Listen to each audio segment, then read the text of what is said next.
Fourth. That's where Sunil Chhetri ranks among the international goal scorers of all time. Fourth. Behind only Cristiano Ronaldo, Lionel Messi, Ali Daei, ahead of everyone else who's ever played the game. This isn't just a football story.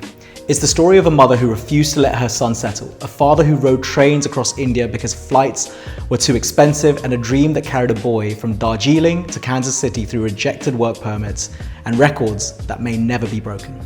This is the story of Sunil Chhetri. Secunderabad, India, 1984. Sunil Chhetri was born into a family where sport wasn't just encouraged, it was expected. His father, KB Chhetri, was an officer in the Indian Army and represented the forces in football, but it was his mother, Sushila Chhetri, who shaped everything. She and her twin sister weren't just spectators of the game, they played for Nepal women's national team. From an early age, Sunil learned that nothing would be handed to him. His mother never allowed him to win on any sympathy. Every victory had to be earned. In fact, he couldn't beat her until he was 13. That lesson stayed with him for life. Success only comes through persistence, resilience, and the refusal to give up until the job is done. Sport ran in his family's blood. Sunil would constantly demand his parents to play with him for hours, and when his father took him to the local field, he would carry bricks from home to use as makeshift goalposts. But what truly set Chhetri's household apart was this. While many Indian parents were steering their children towards engineering or medicine, Sunil's parents gave him something rare: freedom. They told him one thing: it doesn't matter what you choose to do, just make sure you do it wholeheartedly. No restrictions, no stereotypes, just belief. Young Sunil Chhetri played everything: badminton, volleyball, chess, Chinese checkers, and his toughest competitor was always his mother. She challenged him relentlessly, never allowing shortcuts or easy wins. That competitive environment forged a mentality of relentless perseverance and a mindset that shaped him both as a person and as an elite athlete. His father was often posted across different parts of India, but the lessons he left behind were constant: discipline, respect, and the belief that anything was possible if you committed fully. For his mother, life was far from easy. With 2 young children and her husband frequently away on army duty, she was forced to adapt constantly, moving cities, learning new languages, and rebuilding life from scratch each time. That resilience quietly became part of Sunil's foundation. By 2002, Sunil's family had moved to Delhi. He was playing for City Club Delhi and dreaming of attending St. Stephen's College while continuing his football journey. Then came the Durand Cup, and everything changed. Scouts were watching. Among them were representatives from Mohun Bagan, one of India's biggest and most historic clubs. They invited Sunil to train with them for a week. He believed it was simply an opportunity to impress and earn a place in the academy. What he didn't know was that he was actually being assessed for the first team. No one told him it was a trial, so he played without fear, without pressure, without overthinking, just instinctive, expressive football. But after a week, they called him aside. "Ring your father," they said. His father couldn't afford a flight from his posting, so he boarded a train, traveling for hours across India just to be there for his son. When he arrived, Sunil played one final match. He scored twice. Mohun Bagan immediately offered him a 3-year professional contract. His father was stunned. His original hope had always been for Sunil to join the Indian Army. This was his breakthrough, a 17-year-old stepping into the elite level of Indian football, simply because he had played with the freedom his parents had always encouraged. The attention came fast: massive crowds, intense scrutiny. Playing first-team football at 17 meant adapting not just to professional football standards, but to expectation, pressure, and the weight of a historic club's fan base. After establishing himself, Sunil moved to JCT in Punjab. Under coach Sukhi Sir, he entered a crucial development phase, building his physical strength in the gym, learning how to battle defenders over 6 feet tall, and refining his game in an environment with top-class facilities. It was Sukhi Sir, then JCT's coach, who had also handed Sunil Chhetri his national team debut. 2005, India versus Pakistan. A packed stadium, flags everywhere. Sunil Chhetri made his international debut under Sukhi Sir in a 1-1 draw against Pakistan, and fittingly, he scored.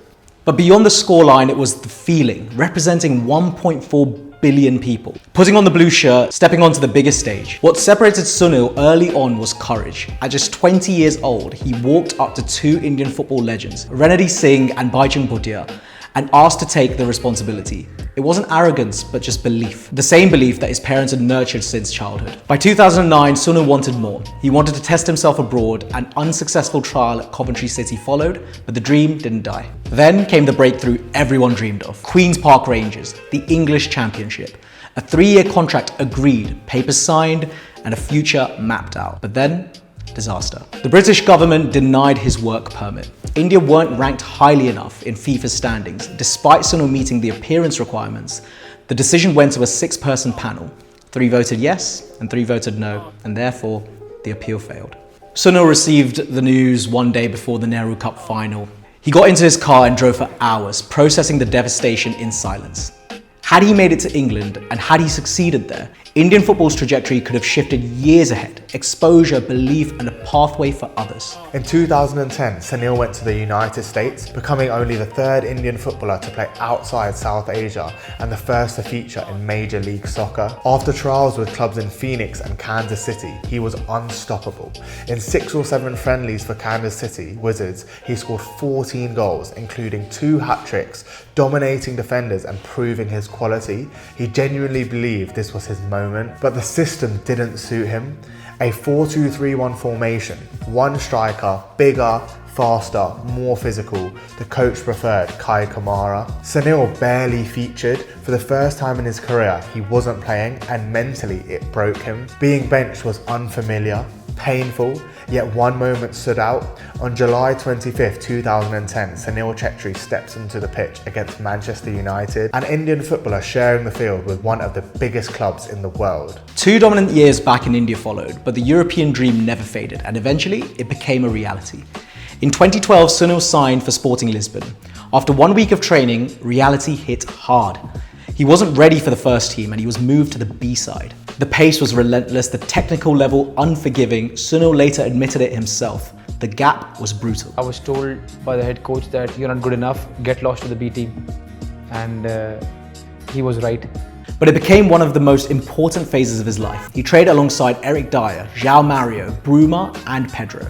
Future European stars just 19 or 20 years old, and Sunil was 26. He played 5 games, scored no goals and never started. With a €5 million release clause no Indian club could afford, he pleaded to be released, and 9 months later, Sporting let him go. But Portugal gave him something invaluable: perspective. The understanding that Indian players need to go to Europe younger, at 15 or 16, before the gap in pace, technique and football IQ becomes impossible to close. To be the undisputed king of Indian football, yet willingly start from scratch in Portugal, took rare character.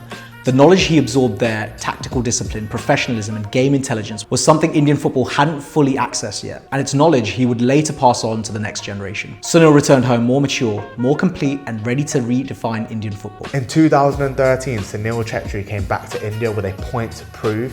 He signed for Churchill Brothers and won the I-League in his first year back. The experiences abroad hadn't broken him, they had elevated him. What followed was the defining chapter of his club career. After a brief stint with Mumbai City during the launch of the Indian Super League, Sunil found his home at Bengaluru FC, and there he became more than just a player. He became the face of the club, a standard setter and a symbol of professionalism. Bengaluru's rise, winning the ISL in 2019, mirrored India's resurgence. Under Igor Stimac, the national team broke long-standing records, winning back-to-back SAF championships, lifting multiple international trophies and going on extended unbeaten runs marked by consecutive clean sheets. For the first time in decades, India dominated at home and defeated higher-ranked countries. Individually, the numbers speak for themselves. All-time top scorer in ISL history, the most capped player in Indian football history, India's leading goal scorer with 95 international goals, ahead of Pelé, ahead of Romário, ahead of names that echo through football history. The honours followed, the Padma Shri in 2019, and in 2021, the ultimate recognition, the Khel Ratna, making him the first Indian footballer ever to receive the nation's highest sporting honour. But Sunil Chetri's record isn't just goals, trophies or records. The mindset, the courage to leave comfort behind and test himself in England, America and Europe. The humility to accept failure, learn from it and come back better. The discipline to give everything on good days and bad and keep going. His mother taught him never to give up, never to accept easy wins. His father taught him discipline, structure and commitment. And that is why Sunil Chhetri isn't just the greatest footballer India has ever produced.